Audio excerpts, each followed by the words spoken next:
ఇక ఒక breaking news, కీలకమైన యాంటీ పేపర్ లీక్ బిల్లుకు లోక్సభ ఆమోదం తెలిపింది. ముజ్వానీ ఓటింగ్ విధానం ద్వారా ఓటింగ్ జరిగింది.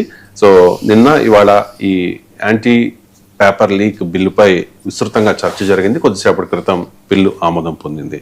అసలు ఈ బిల్లులో ఏముంది అనే అంశాలపై మాట్లాడదాం. సతీష్ గారు ఎక్స్ప్లెయిన్ చేస్తారు. సతీష్ గారు అసలు ఏముంది? రైట్, ఇప్పుడు మొత్తం దేశంలోనే ఒక 26 రోజుల ఉద్యమానికి, ఒక కేంద్ర మంత్రి రాజీనామాకి దారితీసిన పరిస్థితుల నేపథ్యంలో దానికి సంబంధించిన యాంటీ పేపర్ లీకేజీ బిల్లుకు ఈరోజు లోక్సభ ఆమోదం తెలిపింది. ముజవాని ఓటుతో బిల్లు ఆమోదం పొందగా విపక్షాలు ప్రతిపాదించిన సవరణలు కూడా వీగిపోయాయి. అయితే ఇప్పుడు దీనికి ఏంటంటే ఈ బిల్లులో ప్రధాన అంశాలు ఇప్పుడు మన వీక్షకులకు అవసరం. ఇక్కడ నుంచి ఈ బిల్లులో ప్రస్తావించింది ఏంటంటే, ఇక్కడ నుంచి ఎవరైనా పేపర్ లీకేజీకి ప్రయత్నిస్తే వాళ్ళకి పేపర్ లీకేజీకి పాల్పడే వ్యక్తులు లేదా గ్యాంగులు, అలాగే అధికార సహాయం లేకుండా చేయలేరు కదా, అధికారులకు వీళ్ళకి విధించే కనీస జైలు శిక్షని ఇప్పుడు 5 ఏళ్ల నుంచి 10 ఏళ్ల వరకు పెంచారు. అక్రమాలు పాల్పడే వ్యక్తులకు 50 లక్షల వరకు జరిమానా విధించేలా బిల్లు రూపొందించారు. పరీక్షలు నిర్వహించే ప్రైవేట్ ఏజెన్సీలు, సంస్థలు, ముఠాలకు 5 కోట్ల వరకు భారీ జరిమానా విధించడంతో పాటు ఆ పరీక్ష నిర్వహణకైన మొత్తం వ్యయాన్ని వారి నుంచే వసూలు చేయబోతున్నారు. అలాగే వీటికి సంబంధించి పేపర్ లీక్ కేసులను కేంద్ర దర్యాప్తు సంస్థలు, ప్రత్యేక టాస్క్ ఫోర్సులు విచారిస్తాయి. మళ్ళీ ఈ విచారణను 2 నెలల్లోపు పూర్తి చేయాలి. ఏదో ఆషామాషిగా అలా వాయిదా వేయడం కాదు, 2 నెలల్లోపు పూర్తి చేయాలని బిల్లులో స్పెసిఫిక్గా ప్రస్తావించారు. కేసులు వేగవంతంగా పరిష్కరించడానికి కొత్తగా ఏర్పాటు చేసే ప్రత్యేక ఫాస్ట్ ట్రాక్ కోర్టులలో రోజువారీ విచారణ జరుగుతుంది. అప్పట్లో దీనికి ప్రత్యేకంగా ఫాస్ట్ ట్రాక్ కోర్టులు ఏర్పాటు చేసి త్వరితగతిన విచారణ జరిగేలాగా, త్వరితగతిన నిందితులకి శిక్ష పడేలాగా చట్టంలో రూపొందించారు. అలాగే రాష్ట్రాల సరిహద్దులు దాటి జరిగే పెద్ద ఎత్తున పరీక్షల మోసాలు నివారించడానికి ప్రత్యేక టాస్క్ ఫోర్స్ ఏర్పాటు చేసే అధికారాన్ని కూడా కేంద్ర ప్రభుత్వాన్ని కల్పించారు. ఇప్పుడు కేంద్ర ప్రభుత్వం ప్రత్యేకంగా ఈ లీకేజీలు ఇలాంటివి ఏవి జరగకుండా, ఇంకా మిగతా పరిణామాలకు అవకాశం ఇవ్వకుండా ప్రత్యేక టాస్క్ ఫోర్స్ ఏర్పాటు చేయబోతుంది. దానికి బిల్లులో కేంద్ర ప్రభుత్వానికి అధికారం కల్పిస్తూ కూడా ఒక ప్రతిపాదనను ఇందులో ప్రస్తావించారు. అలాగే అక్రమాలకు బాధ్యులైన పరీక్ష నిర్వహణ ఏజెన్సీలపై నిషేధ కాలాన్ని 4 ఏళ్ల నుంచి 8 ఏళ్లకు పెంచారు. ఎవరైనా అక్రమాలకి కారణమయ్యారు, పేపర్ లీకేజీ వాళ్ళ వల్ల జరిగింది, లేదంటే పేపర్ పరీక్షల నిర్వహణలో సరిగ్గా వ్యవహరించలేదు ఆ ఏజెన్సీ, అలాంటి వాళ్ళపై ఎలాంటి రేపొద్దున అవకాశాలు రాకుండా వాళ్ళకి 4 ఏళ్ళ నిషేధం ఉండేది, దాన్ని ఇప్పుడు 8 ఏళ్ళకి పెంచారు. ఇలాగే ఇప్పుడు నీట్ వంటి పోటీ పరీక్షలు చోటు చేసుకున్న వివాదాలు, దేశవ్యాప్తంగా విద్యార్థులు చేపట్టిన నిరసన నేపథ్యంలోనే కేంద్రం ఈ చట్టాన్ని బలపరిచింది. ఒక రకంగా ఇది మంచిదే, కానీ నేనేమనుకుంటున్నానంటే ఈ 50 లక్షలు కాకుండా జరిమానా విధించేది కొంచెం ఎక్కువ పెంచాల్సింది.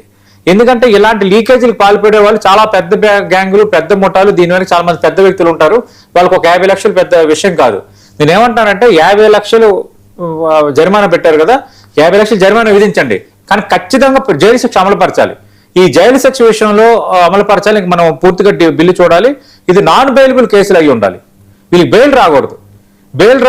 అది ప్రూఫ్ అయిన తర్వాత ఖచ్చితంగా వాళ్ళకు అనుకుంటున్న ఫైన్ ఏదైతే ఉందో జరిమానా, అది 50 లక్షలు ఖచ్చితంగా వసూలు చేయడంతో పాటు 50 లక్షలు ఫైన్ కట్టారు కాబట్టి జైలు శిక్షను తగ్గించుకోవడం, జైలు శిక్ష లేదని అనకూడదు. ఖచ్చితంగా జైలు శిక్ష కూడా ఖచ్చితంగా విధించాలి. అలా కొంచెం కఠినంగా వ్యవహరిస్తేనే ఈ పేపర్ లీకేజ్ అనేది ఉండదు.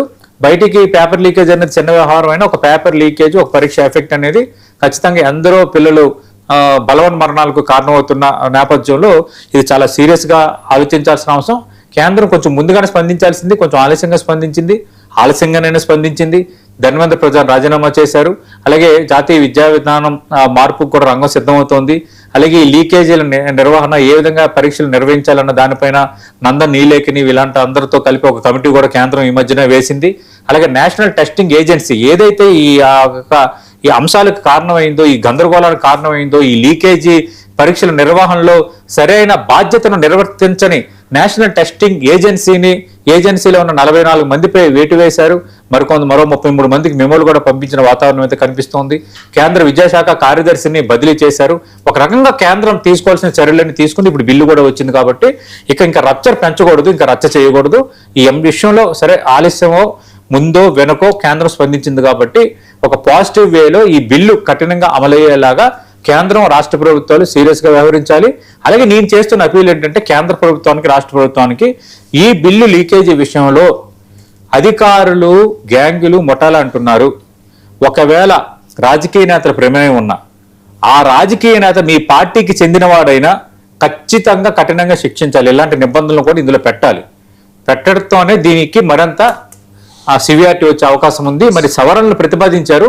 ఆ సవరణలు ప్రతిపాదించడం పైన యాక్సెప్ట్ చేయలేదంటున్నారు. కానీ భవిష్యత్తులో కొన్ని సవరణలు చేసే అవకాశాన్ని కూడా ఖచ్చితంగా కేంద్రం పరిశీలించవచ్చు. సో మొత్తం మీద ఈ యాంటీ పేపర్ లీకేజ్ బిల్లుని అయితే అందరూ స్వాగతించాలి. చూద్దాం మరి. థ్యాంక్ యూ సో మచ్ అండి. థ్యాంక్ యూ అండి. ఇది ఇవాళ స్ట్రైట్ టాక్.